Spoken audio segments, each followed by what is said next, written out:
Good evening. Good evening. It's Simon Holden, the Sheriff of Tippingham, with a special Cheltenham edition of Holden's Horses. Now, it's just coming up to 6:45 on this first day of March, and a fortnight today. We will all be we will all be excited as the first day of Cheltenham will have just come to an end. Who will be on top? Who will be spark out? Who will be victorious? Well, I'll have a little look at a few markets with you. Now, just to say, unfortunately, today our winning run came to an end with a cropper after a 2-bets Sunday 9-2 win bet on this channel and Monday 9-1 winner.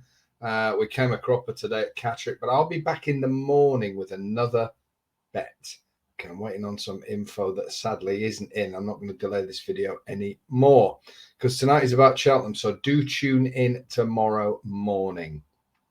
Yeah, I want to just look at some early markets. I'm not going to give any selections on here. And I want to push as many of you as I can, obviously, towards joining my special. We've had a huge response. There's already 5 anti-posts. I'm minded not to add to them, but they are there now. So if you're not in the top link, you can get involved in the special for £20. There's a Telegram channel. There's going to be video updates. There's going to be updates on the day. We're going to be in conversation with you during the day. I've got a paddock picker there, all sorts of late extras. There'll be a video review, video preview of every race. It'll all be going up in the special. And on this channel, I've got some interviews to do before the festival starts, which you're really going to want to see, where I'm going to look at one race with a racing personality, a racing expert, one race in each interview. So they'll be coming up very, very soon indeed.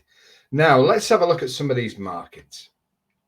The bookmakers are in a very strange position with Cheltenham because on the surface, they want to do what bookmakers do, which is squeeze every bit of value out of everything. But then they also want to take bets. And we are in a very strange time with all these ridiculous affordability checks and whatever that are going to start to bite. And Cheltenham is a chance for them to get some business. But what do they do? Stick or twist. If you go too short on a jolly, nobody's going to back it. And somebody in the village will. Now, the first race, the preview evenings, of course, are starting now. They have effect on markets. I'm involved in one next Tuesday, Goodwin Racing. It's going to be absolutely fantastic. I'm going to tell you more about that when I have a link. And it will be this time next week. Got Mike Catamol hosting, Gavin Sheehan, Tom Cannon, the judge. It's going to be really, really interesting. Looking at some of the jockeys' mounts, Tom Cannon, of course, has got some superb rides. We'll come to one in a minute. Gavin Sheehan is always a jockey whose opinion you should listen to.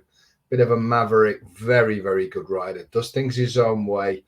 We know the judge is worth listening to because he slammed in 2 big winners this weekend. So really looking forward to that Goodwin Racing online Cheltenham special.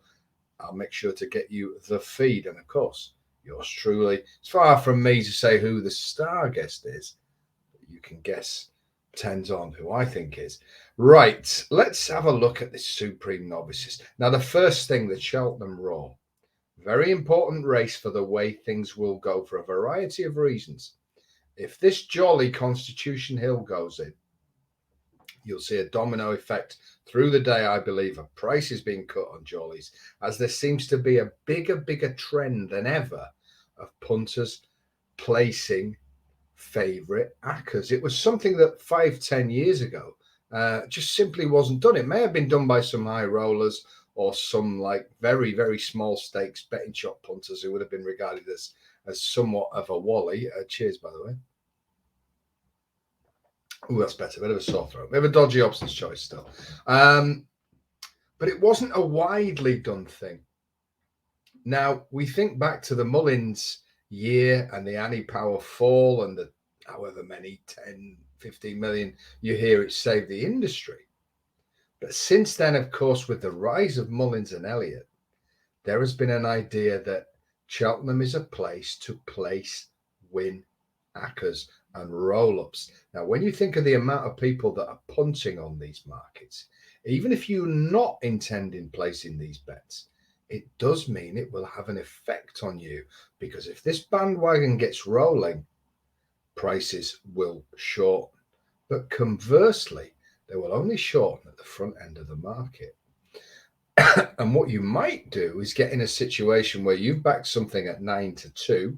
Now, every race is its own enclosed thing, but of course, everything has an effect on everything. And if Mullins has 2-3 winners or 2-3 jollies going, the later races will start to be affected by weight of money. Now, that doesn't mean, swimming against the tide, that your horse that was a 9-2 shot has got any less chance in the race because the first 3 favourites have gone in. In my view, it doesn't affect it at all. But you might find yourself sat, instead of a 9-2 shot, second or third favourite on a 6-1 shot. Now, that's where it becomes interesting and can work in your favour. If, however, you are intended to go on the jolly old favourites, certainly day 1 and 2, you might want on the day to make sure you're on prices taken to protect yourself from such matters. Now, the first race market, the early murmurings of the Cheltenham circuit, if you like, is that Nicky Henderson thinks Constitution Hill is an absolute monster. Now, we saw the horse win by wide margins, particularly at Sandown, and he's now at best price 9-4 in the village with Paddy Power, William Hill, and Sky Bet. Now, as the Cheltenham evenings start to kick in, very often you have representatives of Nicky Henderson, certainly JP McManus, and I just see this being the horse given as a banker on day 1 at all these festivals. I don't particularly fancy the horse myself within this price range. I'm just saying rolling and rolling and rolling through these Cheltenham evenings, and I just wonder if this is going to shorten. I really, really do. Personally, I have my thoughts on this race, that it's a little bit more, how can I put it, wide open than the market would reveal. And if people in my special know exactly why I feel that. But there's 2 festivals. There's the betting festival and there's the actual racing. It's a little bit like the conundrum of there's chess and then there's actually playing the game of chess. And in terms of the betting, it's going to be very, very interesting whether punters or bookies win day 1. And if bookies are going to win day 1, they're going to need at least 3 jollies beat. Certainly this race, they're going to want to get Constitution Hill beat. Doesn't mean they're necessarily going to make loads, but it will wipe out every single one of those 10, 20 accumulators. And you think of the thousands of people are placing them. So it's always an important result. But I think this year it's a hugely important result for punters. And not every punter backs the jolly. And sometimes on TV, you know, when they say it's been a great day for the punters, well, it hasn't if you haven't backed them. Not everyone backs favourites. Pet hate of mine there. But in general, I get the idea. So there you go. It's a very interesting and fascinating curtain call, and we're now less than 2 weeks away. I came to Tom Cannon before. You'll hear his views next Tuesday. Very articulate man and one of the most improved jockeys going. And he rides Edwardstone for Alan King. Now, Edwardstone is now as short as 2-1. This is a fascinating race because it's a real clash of English form and Irish form, British form and Irish form. Blue Lord, or River de Tel, and Saint Sam occupy 3 of the next 4 places in the betting. And Edwardstone is that lone English star facing down the Irish opposition. So fascinating race there. We then come to the first handicap, the Ultima. Now, this is a big, every race at Champ's a big betting heat, but there are big words already for does he know? There's a big word for death duty. I'm hearing in Ireland, the guy that we work our Irish service with is hearing all sorts of words for the shunter. Now, wouldn't it be amazing if he came back to form at the festival after a few quiet ones, it's fair to say. I write one of Richard Johnson's final rides at the festival. He gave it a shocker. I thought I write is as low as 9-1. Has that horse's time passed? We shall see. There looks to be very little value if you're not on already at bigger prices in that market. Everything looks squeezed into what it would be, and it may well be one of those markets which start to expand the night before. And then on the day, of course, the on-course boys who paid there to be there and want to take bets, well, they're going to want to have a go in that race. So I can see, instead of a 7-8-1 on the day, who knows, we might have a 9-1. Somebody will go 10-1 the field, however short for. We then come to the biggie, the champion hurdle. Let's have a look how this market is shaping up. Now, this is a fascinating market because 6 weeks ago, this was regarded as a procession, a cakewalk for Honeysuckle. But Honeysuckle has not been as impressive this year in her performances.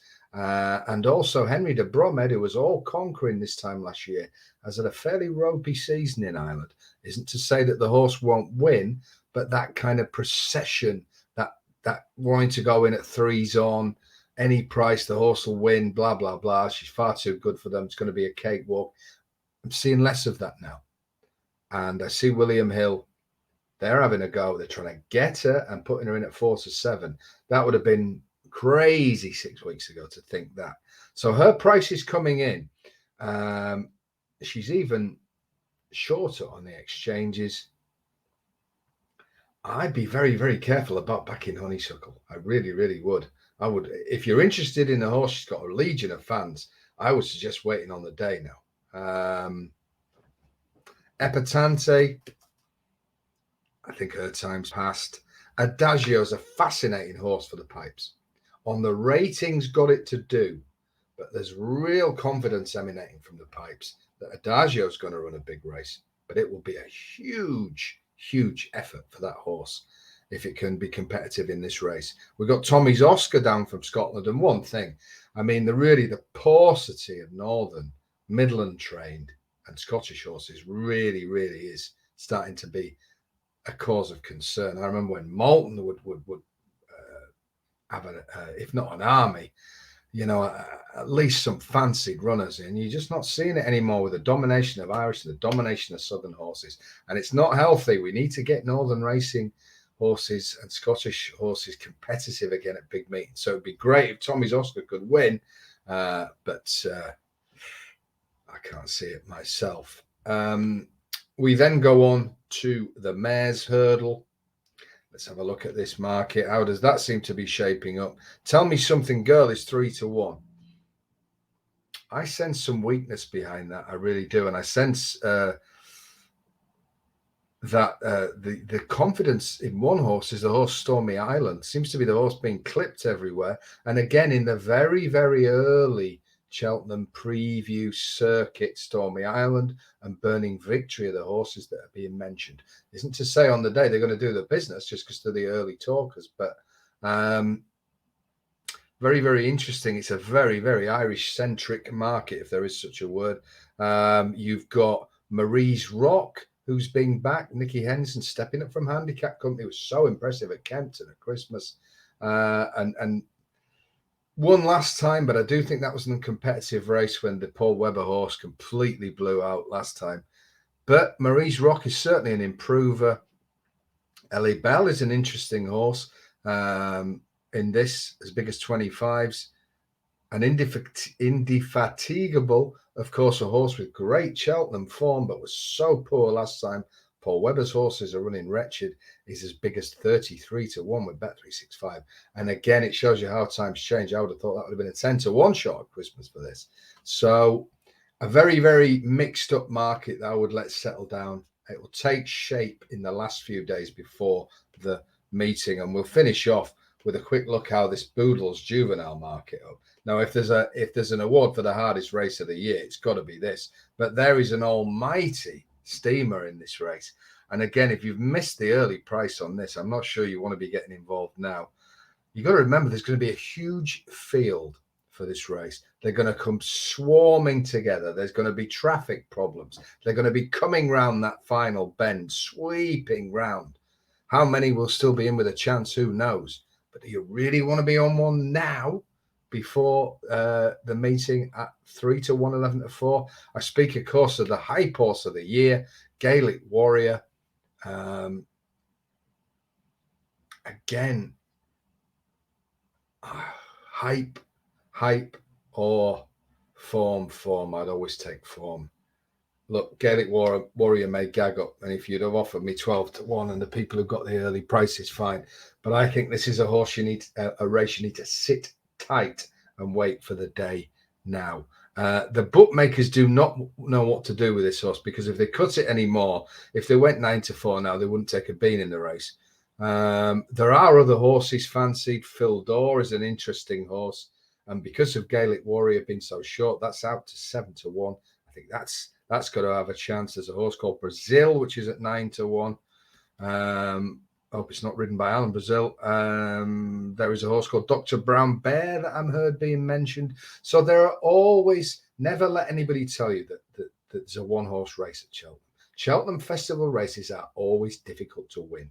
You could be a stone better on the ratings. You could be rated an absolute superstar, but you will not win easily. So always be careful. And I'll make a prediction. One of these certs, at least one of them, this year will get turned over. The question is which one.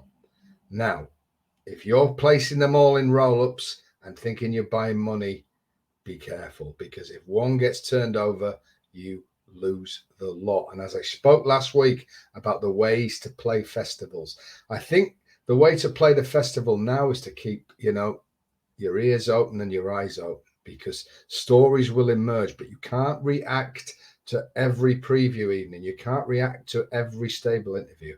Every trainer thinks their horses are going there with great chances. If you're an owner with a top trainer, you would expect him to say that. So just be careful. My message tonight is in what we hear, except, of course, the preview evening next Tuesday night, where we will grill those jockeys, and I'm sure Kat will grill everybody to find out what is going on. So I'm not decrying Cheltenham preview evenings by any stretch of the imagination, and I'm not decrying any trainer interviews. Get as much information as you can, but treat it with skepticism. And the form book and Cheltenham form will always be a better friend than any interview will be. So there you go. We really are getting exciting now. As I say, if you want to join my special, there's 5 anti-posts sat waiting for you. We're going to start cranking things up on here with the interviews. On the week itself, there won't be any Holden's Horses YouTube. They will stop on the Sunday and return the following weekend. But there will be HFC Club emails every single day, and there will be the Telegram channel with videos and messages going back and forth on the special. So if you get involved in the special, you get all the anti-posts, you'll get ready and set for the week. If you're in HFC Club, so if you're not, do get in, it's free. You will get your emails through the Cheltenham week, but there won't be any Holden Sources YouTube. It's going to be just so busy getting everybody sorted who's on that special, so I have to commit to that. But I'm doing these previews. I'm trying to help people as much as they can. I want them to get on board, obviously, and so I can work with you and make this the best festival experience you've ever had. So exciting times for HFC. We banged in a 9 to 2 and a 9 to 1. We came unstuck today, but I'll be back tomorrow morning. I'm waiting on some information. Hopefully we'll have another big HFC gamble. So there's a look at some of the day one markets. There's a sort of bit of advice about being careful, and certainly how I think that these markets may expand as opposed to contract any more. So we're on our 5 anti-posts. Unless I get something major and mega in those big handicaps, if you're in my special, always watch out and I'll be in touch. But I am minded to be conservative, and then we're going to go in every single race. So if you didn't see last Tuesday's, do go back in the video vault and watch that. I talk about how to attack a festival, how to guarantee you'll be there on day 4, how to do the old separation of powers betting banks, and some different strategies. So I'll be back next Tuesday. I'll do a final one of these. I've got the interviews coming up where I'll be speaking to an expert about one race. So we're getting there, folks. We're getting warmed up. We're getting ready. Let's make sure we think smart and don't let those bookies lull us in. Don't back everything we hear now. Listen to it, but be slightly cynical. So I'll see you in the morning. Have a lovely evening and keep it Cheltenham with me at the special. Join HFC if you're not in it. And always remember, there's only one home of big price winners. Holdens. Horses.